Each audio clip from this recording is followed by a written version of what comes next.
J'étais une menteuse, je mentais pour tout et rien en fait. Je mentais parce que j'aimais me faire voir. Donc je créais des histoires comme ça là. Et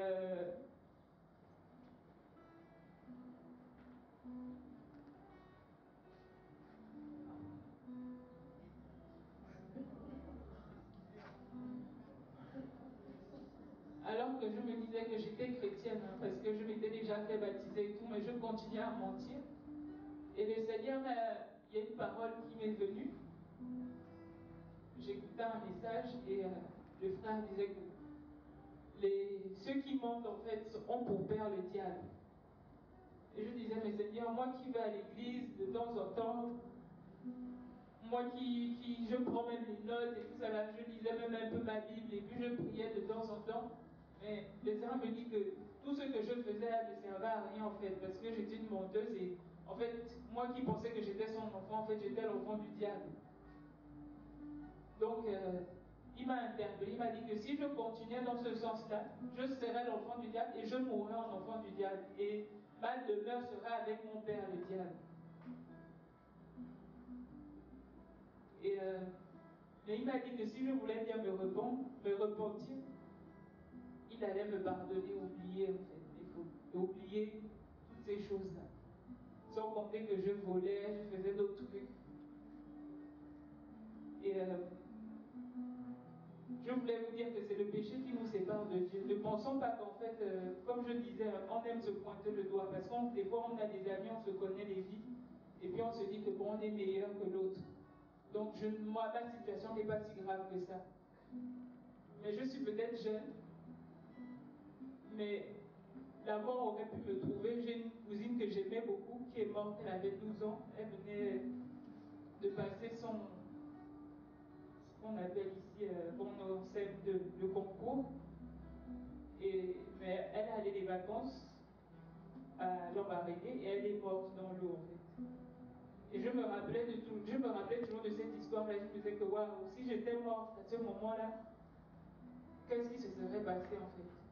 Et j'écoutais beaucoup de témoignages et d'autres qui disaient ah mais quand tu vas en enfer là-bas, c'est une bonne fois pour toutes, c'est trop tard. Et il y a d'autres qui disaient que le Seigneur leur a permis de voir l'enfer et qu'il y avait beaucoup de gens là-bas qui demandaient une minute à Dieu sur la terre pour se repentir. Et comme la Bible, comme la parole de Dieu ne se repent pas d'elle-même, la Bible dit qu'il est réservé à l'homme de mourir une fois, après vient le jugement. Donc il n'y aura pas de purgatoire. Peut-être pour certains qui ont entendu un jour parler du purgatoire, il n'y aura pas de purgatoire, il n'y aura pas d'un endroit où tu restes d'abord pour souffrir à cause de tes péchés, après tu vas mener au ciel. Si tu as rejeté Dieu, l'endroit où tous ceux qui ont rejeté Dieu sera ta dernière demeure. Ce ne sera pas la tombe là, parce que c'est ton squelette qui va rester dedans. Donc c'est pourquoi j'ai demandé peut-être à certains dès le départ s'ils avaient été touchés en fait par toutes ces choses. De ne pas avoir honte de se lever. On peut servir le Seigneur jeune. Il n'y a pas de honte à ça. Il n'y a pas de... La vie avec le Seigneur, ce n'est pas une vie monotone. Ce n'est pas une vie d'interdiction où on te dit que ne pars plus en boîte. Notamment moi, j'allais en boîte alors que je me disais déjà chrétienne. Ce n'est pas quelqu'un qui m'a dit que ne pars plus en boîte. Un jour, j'étais là et le Seigneur me dit dans mon cœur. Parce que quand tu cherches Dieu, si tu es sincère avec le Seigneur te montre clairement que voilà ce qui ne va pas dans ta vie. Mais si, comme le frère qui parlait dans la vidéo, disait, si tu ne te détournes pas de ces choses-là, le Seigneur ne peut rien faire, parce qu'il ne peut pas te forcer. Il m'a dit, mais André, regarde-toi, quand tu vas en boîte, tu es habillé d'une certaine façon. Quand tu vas en boîte, tu danses sur une musique où on ne parle pas de moi dedans. Est-ce que si tu voyais quelqu'un là-bas en boîte qui te disait qu'il est Jésus, que c'est moi, est-ce que tu vas le suivre? Est-ce que tu vas le croire? Je lui ai dit, non, j'étais dans ma chambre toute seule. Mais pourquoi tu vas là-bas? Pourquoi tu vas là-bas si moi je ne peux pas aller là-bas? Qui est-ce que tu suis? J'ai dit, ah Seigneur, c'est toi que je suis et je ne suis plus jamais allé. Et le Seigneur m'a interpellé comme ça tout le temps. Aujourd'hui, il m'interpelle encore sur des choses même que des fois je n'ai pas conscience. Et quand je prie, je pleure à Dieu, je dis Seigneur, je veux te plaire, je veux marcher dans ta sainteté parce que tu m'appelles à être saint comme tu es saint, à être parfait comme tu es parfait. Montre-moi. Et il me montre. Tout à l'heure dans la voiture, quand on venait avec les frères, je pouvais leur faire le témoignage que récemment encore, le Seigneur me montrait, pendant que je priais, qu'une fois j'avais pris de l'argent, j'avais volé de l'argent à ma mère. Elle m'avait même demandé que, je cherche l'argent qui a pris. Je lui ai dit que, je ne sais pas, moi, je ne sais pas. Le Seigneur m'a dit, il faut que tu ailles lui dire que c'était toi qui avais pris et que tu lui demandes pardon. Et il m'a même dit qu'il faut que je lui rembourse cet argent. Donc, tous les jours, il me montre des choses, peut-être que j'ai oublié, peut-être d'autres, parce que c'est vrai, la repentance, c'est des fois, tu peux confesser tes péchés à Dieu. Il y a d'autres aussi où tu as clairement fait du mal à d'autres, tu as dérobé des choses. On voit d'ailleurs, c'est biblique dans la Bible, l'exemple de Zachée et d'autres qui sont allés restituer en fait ce qu'ils avaient pris. Et des fois, le Seigneur veut nous emmener là à faire ça parce qu'il est saint en fait. Comme vous avez entendu Rosalie le dire, il ne condamne pas les hommes qu'il a créés, il condamne le péché. Et si toi tu acceptes le péché, tu es sous la colère de Dieu avec le péché. Donc, je veux vous interpeller simplement à donner vos vies à Jésus. Moi, j'ai fait ce pas-là un jour, je ne regrette pas jusqu'aujourd'hui. Je dis souvent parce que je suis mariée, je me suis mariée en décembre, à mon mari, que je ne regrette, je ne veux même pas échanger ma place avec un païen qui a tout ce qu'il peut avoir aujourd'hui. Pour la petite histoire, je vivais en France avec mes parents, je suis rentrée en janvier là pour suivre mon mari.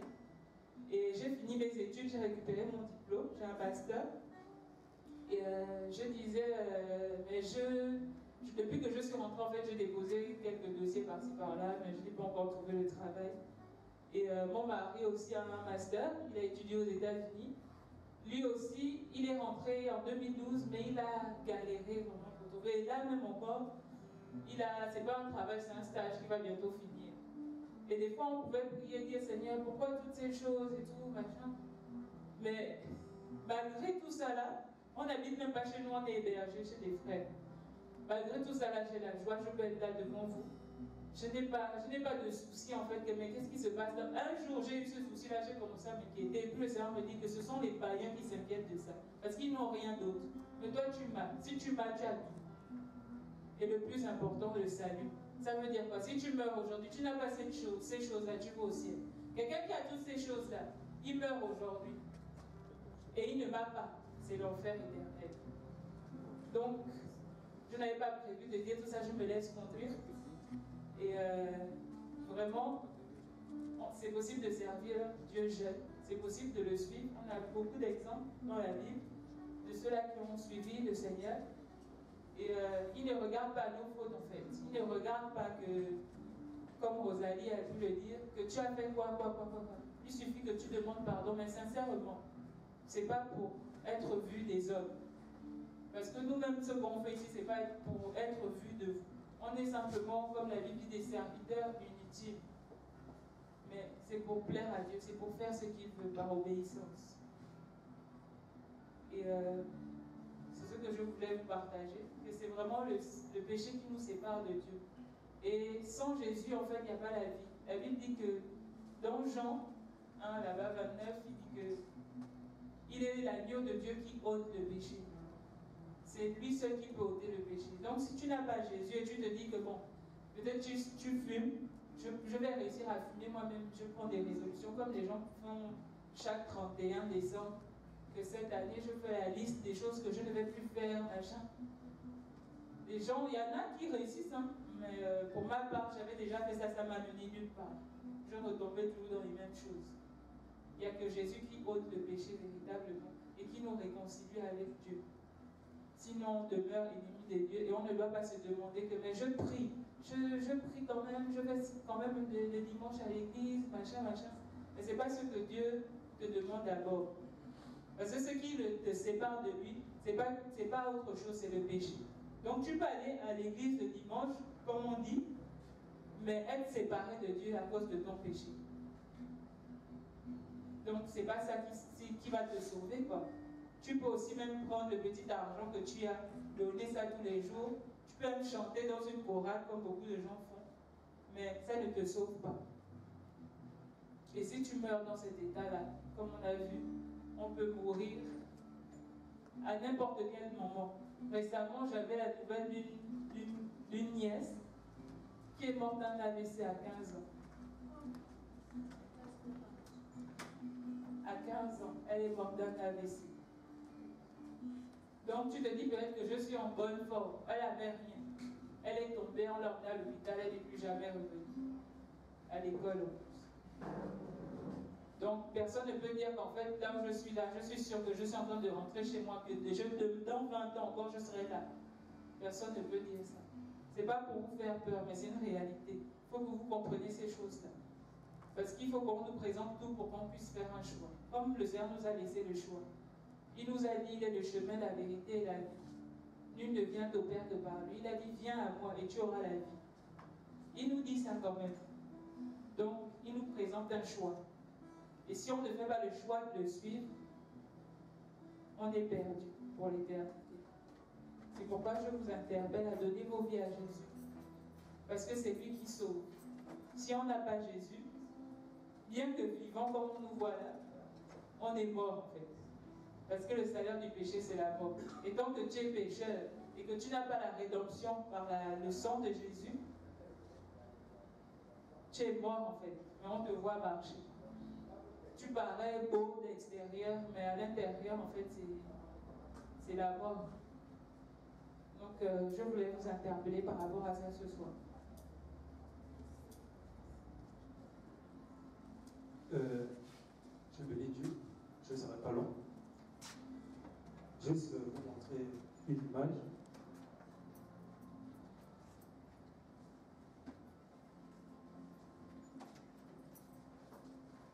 Par rapport à ce que la sœur disait tout à l'heure,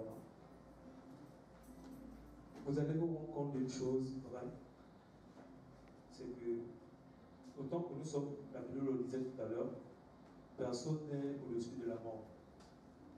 Et la vidéo que je voulais vous montrer, c'est celle-là.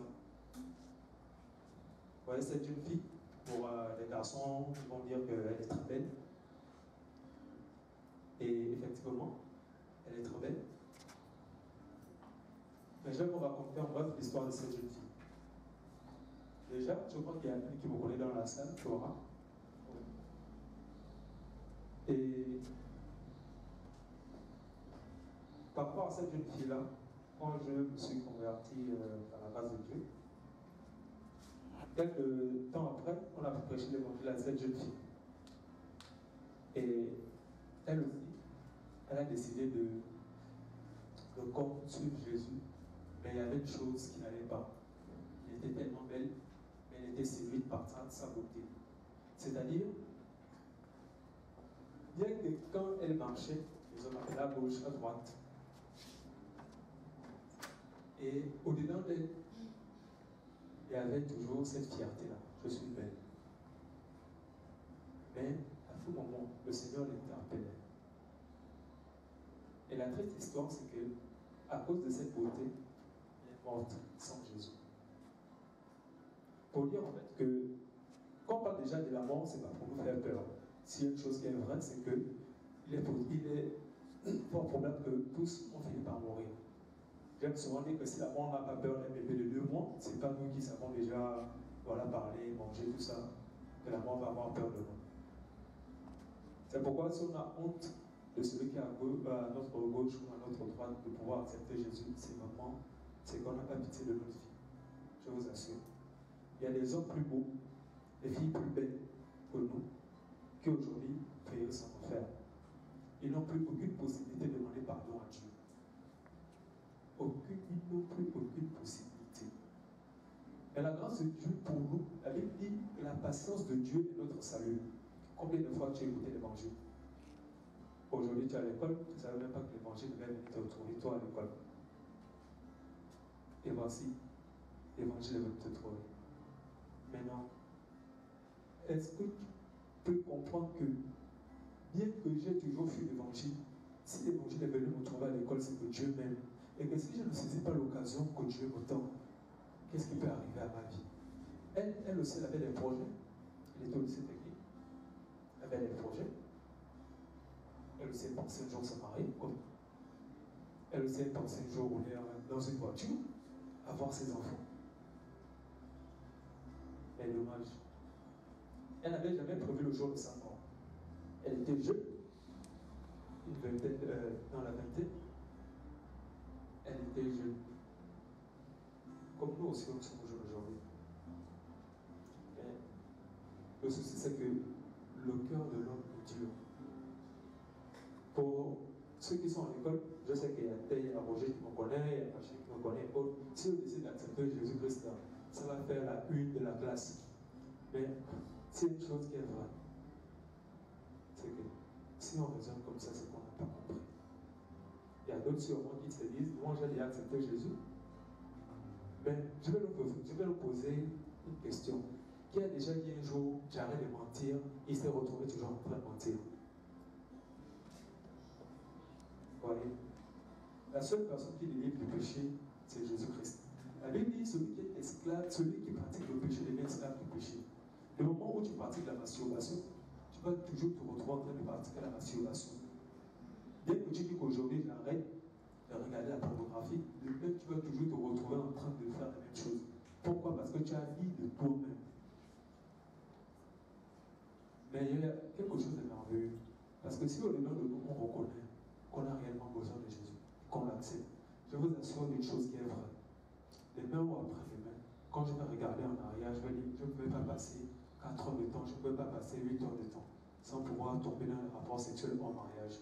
Mais aujourd'hui, Jésus-Christ me délivre. Je vous assure.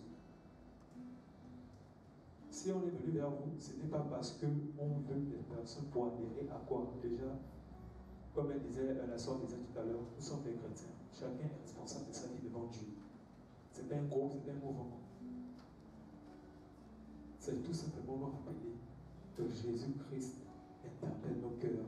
Parce que si on ne l'accepte pas, voici la condition qui est de suivre. Et nous, on a conséquence par rapport à ceux-là qui sont morts. Il y a ceux qui sont morts hier, qui ont peut-être le même âge que nous. Il y a ceux qui sont même morts aujourd'hui.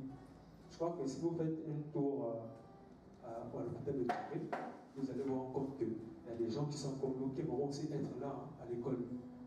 Mais à cause de la maladie, ils sont couchés. Mais nous, on a la grâce de Dieu. Si on ne saisit pas toutes ces choses, qu'allons-nous encore demander à Dieu pour nous?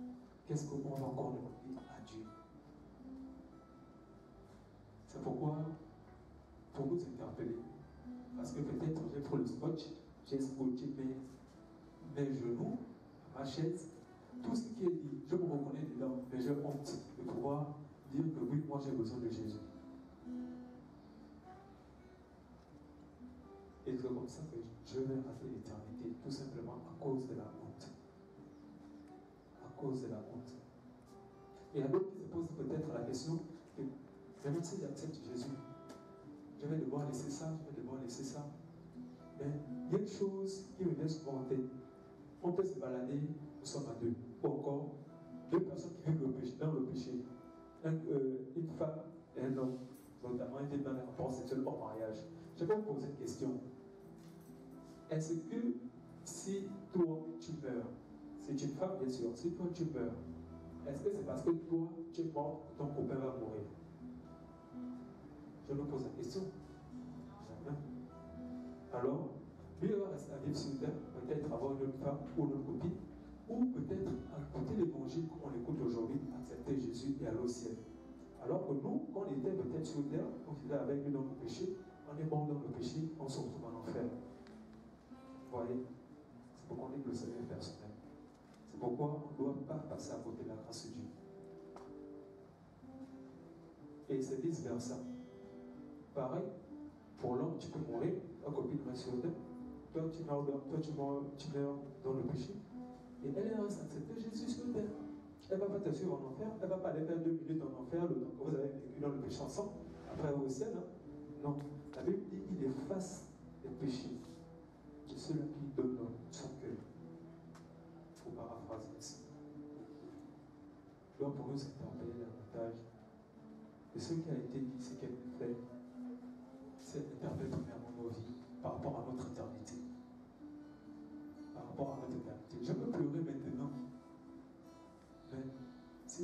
pas Jésus, j'aurais pleuré en vain. Je l'aurais pleuré en vain. Et ma vie va passer en enfer. Comment en enfer? C'est triste.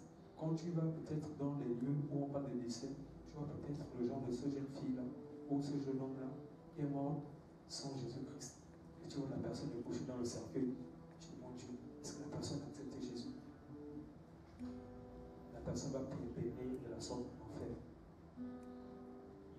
On ne veut pas comme réveiller un sentiment de peur, mais nous amener tout simplement à réaliser qu'il y a un choix qu'il a fait pour 2 éternités, avec Dieu et sans Dieu. Pour ne pas être long, je veux tout simplement le plus aux personnes. Si tu te reconnais tout simplement, et tu veux comprendre pour toi, afin d'accepter Jésus, tu veux tout simplement te lever. Tout simplement. Si au-dedans de toi, tu reconnais une chose, qui est vraie, la parole de Dieu est la véritable. Tout simplement te lever. Je vous assure d'une chose, il n'est plus merveilleux d'accepter Jésus. Je vais fréquenter toutes les boîtes de nuit, mais je ne suis pas le premier à le faire. Il y a des gens qui l'ont fait avant moi. Aujourd'hui, où sont-ils? Il y a beaucoup qui sont morts dans le péché.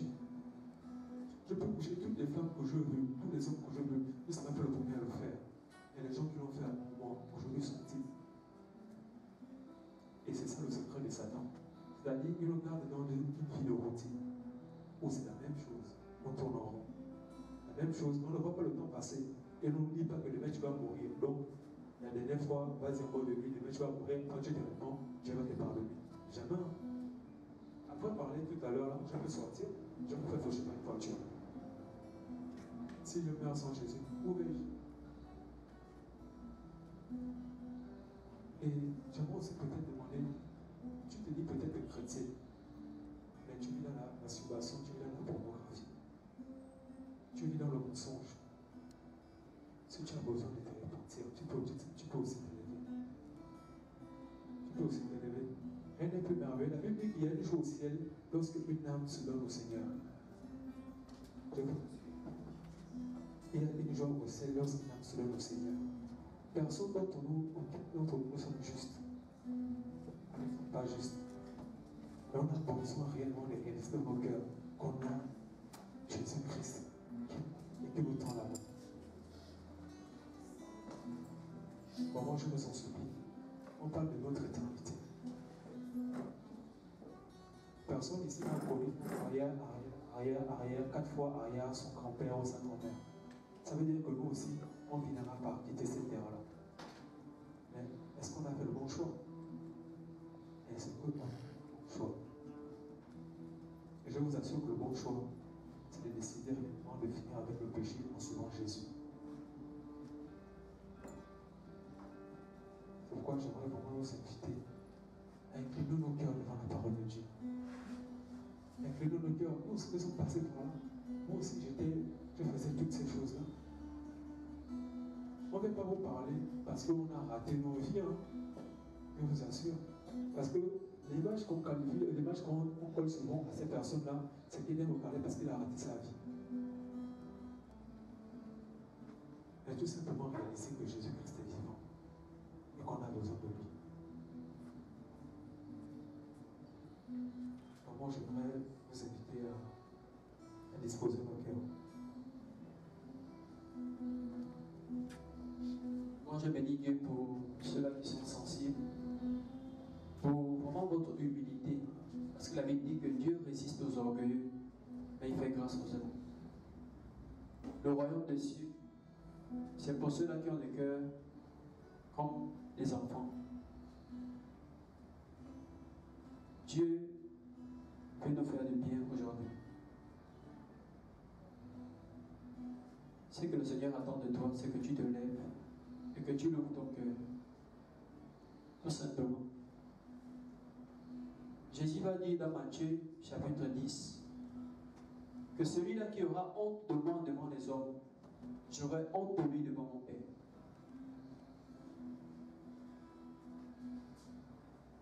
Il n'est plus temps d'avoir honte de ton condisciple. Le salut, c'est une affaire individuelle. c'est personnel.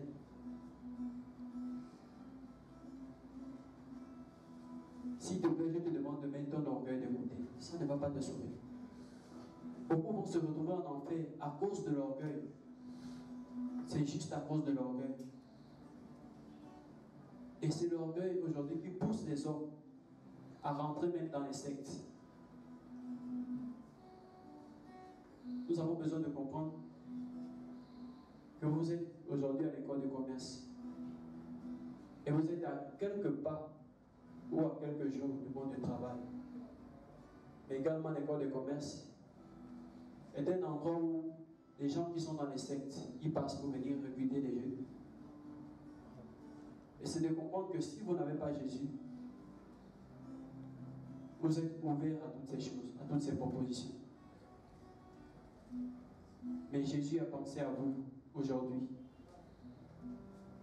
La Bible nous dit dans Actes des Apôtres, chapitre 17, verset 30, que Dieu, sans tenir compte des temps d'ignorance, annonce maintenant à tous les hommes en tout lieu qu'ils aient à se repentir. On va dire que Dieu, sans tenir compte des temps d'ignorance, il va annoncer à tous les hommes en tout lieu. C'est pour dire que Dieu veut que son nom soit prêché en tout lieu. C'est pourquoi nous sommes aujourd'hui à l'école de commerce. Dieu veut que son nom soit prêché même dans les écoles. Et Jésus est venu pour libérer les hommes du péché, mais également de l'emprise des démons.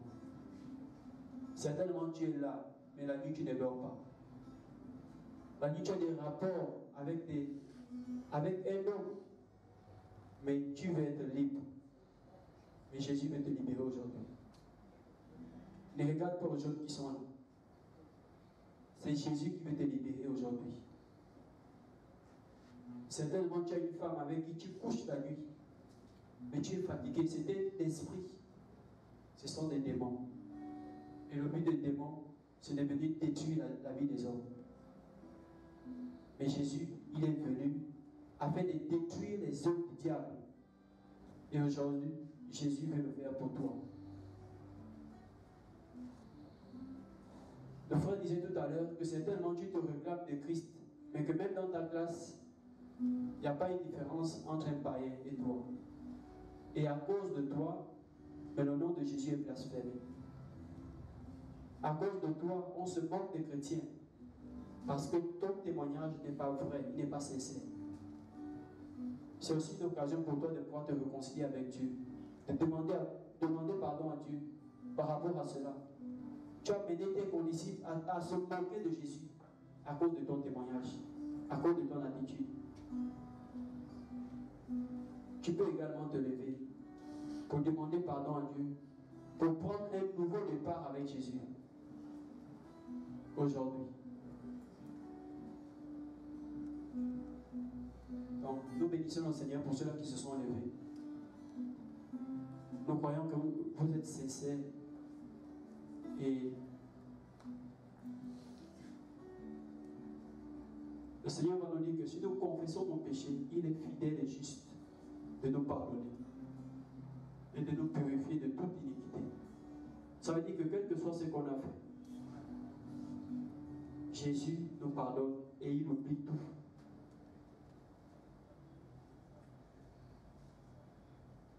Donc, nous allons prier pour tous ceux-là qui sont levés.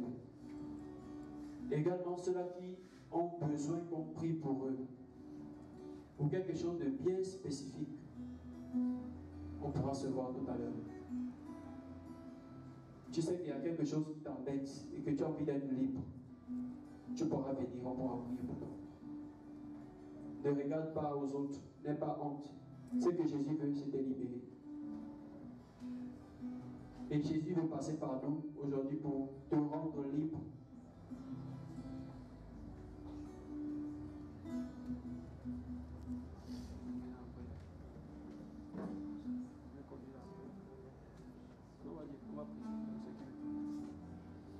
Donc, on va prier. Seigneur, Père éternel, Dieu Tout-Puissant. Seigneur, regarde encore, éternel Dieu, nos cœurs, encore, éternel Dieu, ce soir. Seigneur, nous ne méritons pas, éternel Dieu, pour faire ton salut pour Jésus de Nazareth.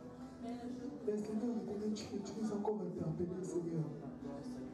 Seigneur, éternel Dieu, tous les jours, éternel Dieu, nous péchons contre toi, Seigneur. Nous voulons arrêter, Seigneur Père, le péché, Père. Nous avons décidé, Seigneur, éternel Dieu, Père, éternel Dieu, de par nos forces. Éternel Dieu, nous ne voulons pas parvenir, Seigneur. Nous voulons, Seigneur, ton aide, Seigneur, éternel Dieu, Père. Nous voulons ressentir, Seigneur, éternel Dieu, de demander pardon, Père. Toutes les fois, Seigneur, éternel Dieu, éternel Dieu, comme nous sommes retournés dans la masturbation, dans le mensonge, dans l'homosexualité, dans le lesbianisme, Seigneur le Père. Toutes les fois, nous sommes retrouvés, éternel Dieu. Seigneur, nous laissons encore, éternel Dieu, nous sommes bien, alors que Dieu nous parlait dans nos cœurs, alors que Dieu nous interpellait. Seigneur, éternel Dieu, aujourd'hui, je te présente, éternel Dieu, nous sommes toutes ces personnes qui se sont levées, toutes ces personnes qui se sont levées, Seigneur, qui ont décidé réellement, Seigneur, le plus profond nous-mêmes. Nous connaissons leurs péchés, Seigneur, Père. Et te donner à toi, Père. C'est pourquoi nous t'avons Dieu au nom de Jésus-Christ de Nazareth. Seigneur, pardonne encore, éternel de nous Père, nos iniquités. Regarde toutes les fois, Père, éternel de nous Père.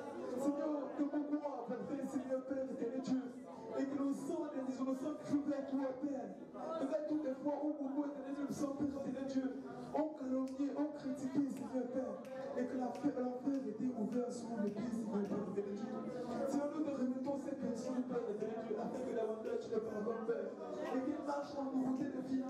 Seigneur, enlève le poids du péché dans leur cœur, Seigneur. Enlève le poids du péché dans leur cœur, Seigneur. Enlève le gros poids, Seigneur, du péché dans leur cœur. Toutes les fois où Satan, Seigneur, Père, les accueille, Seigneur. Toutes les fois où Satan, Père, les amène à comprendre qu'ils ne peuvent pas te servir. Alors que toi, Seigneur, Père, tu les donnes la capacité, Seigneur, de pouvoir t'accepter. Seigneur, éternel Dieu, merci, Père. Merci pour nous, Seigneur, éternel Dieu. Ils n'ont pas eu honte, éternel de son Père, éternel Dieu, le Seigneur, Père. Ils n'ont pas eu honte, Père, par rapport à leur personnalité, Seigneur, éternel Dieu. Par rapport, éternel Dieu, à tout ce qu'ils peuvent avoir, Seigneur, Père. Mais éternel Dieu, regarde encore la motivation de leur cœur, Seigneur. Seigneur, viens, éternel de son Père, à leur secours. Père, au nom de Jésus-Christ.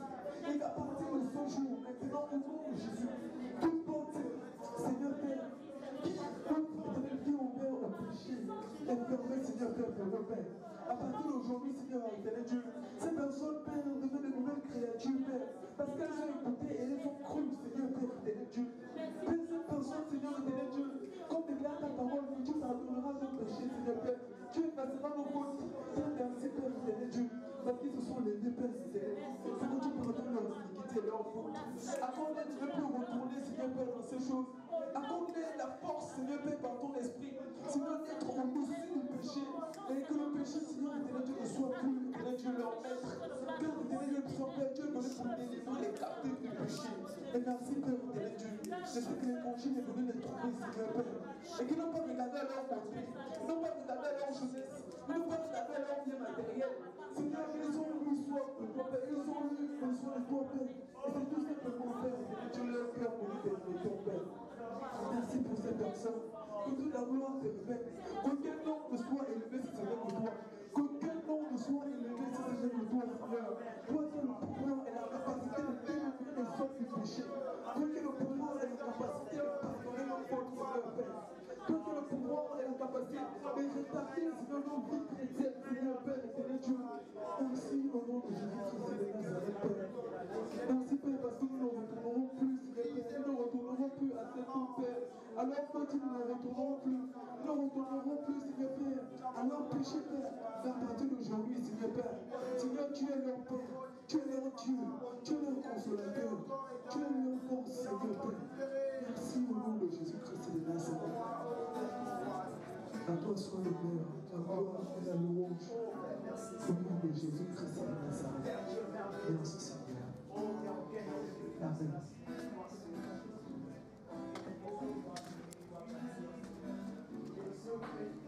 Amen.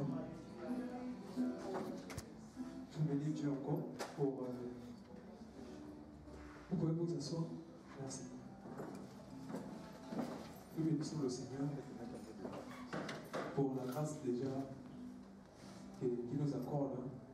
Vous savez, rien n'est plus merveilleux de pouvoir vraiment donner son cœur à Jésus. On a l'impression de nous, d'être vrai pour une fois avec Dieu.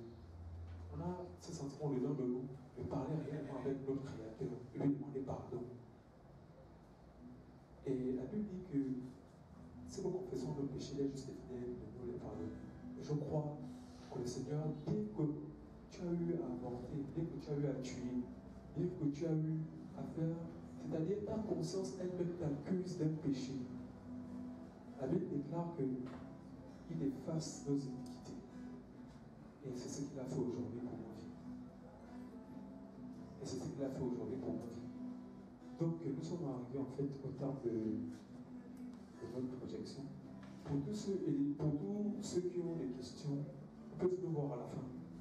On est libre à répondre à toutes les questions. Et pour tous ceux qui ont décidé réellement d'accepter le Seigneur, vous êtes libres. Nous ne sommes pas comme venus vous dire que venez et vous mettre sur le joug de quelqu'un. La Bible déclare que le seul nom qui doit être élevé, c'est le nom de Jésus-Christ. C'est le nom de Jésus-Christ. Donc vraiment, je vous invite, si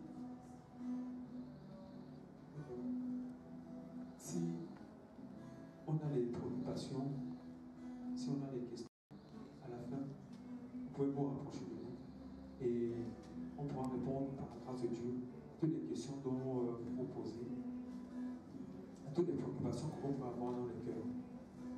Donc, s'il y a des personnes qui veulent se faire baptiser, la Bible dit une chose, c'est que si on écoute la parole du Seigneur, permettez-moi de paraphraser, si on écoute la parole du Seigneur et qu'on croit, Dieu nous scelle de son esprit. À partir de là, nous devenons enfants de Dieu. Parce que on ne naît pas enfant de Dieu du ventre de nos mamans. C'est faux. La Bible dit que celui qui a la semence de Dieu ne pratique pas le péché. Et c'est ce qui fait la différence. Donc, du moment où on est devenu enfant du Seigneur, et qu'au départ, on connaît qu'on ne l'était pas, bien qu'on a eu le verset une fois de l'eau sur la tête alors qu'on était petit, qu'on ne sait même pas quel jour ça a été, quel âge on avait, si on savait même parler. Et qu'on a décidé de devenir disciples de Jésus, le Seigneur nous appelle à pouvoir aussi nous baptiser et marcher en vérité. Pas pour plaire à un homme. Moi, personnellement, je ne marche pas dans le Seigneur pour plaire à l'un de mes frères. Et eux, ils en font pareil, pas pour vous plaire. Mais consciencieusement, je sais que ma vie ne peut pas aller en enfer. Et que je dois davantage marcher selon la vérité et craindre Dieu pour aller au ciel. Peu importe le jour où la mort peut me trouver. Je sais que je dois aller au ciel parce que j'ai accepté Jésus. Et c'est lui qui me donne la force de pouvoir être au-dessus du péché. Donc, pour ceux qui aussi ont peut-être des sujets assez particuliers, on peut se voir à la fin, en parler et prier pour ces personnes. Donc, on va arrêter là. Merci encore pour ceux-là qui...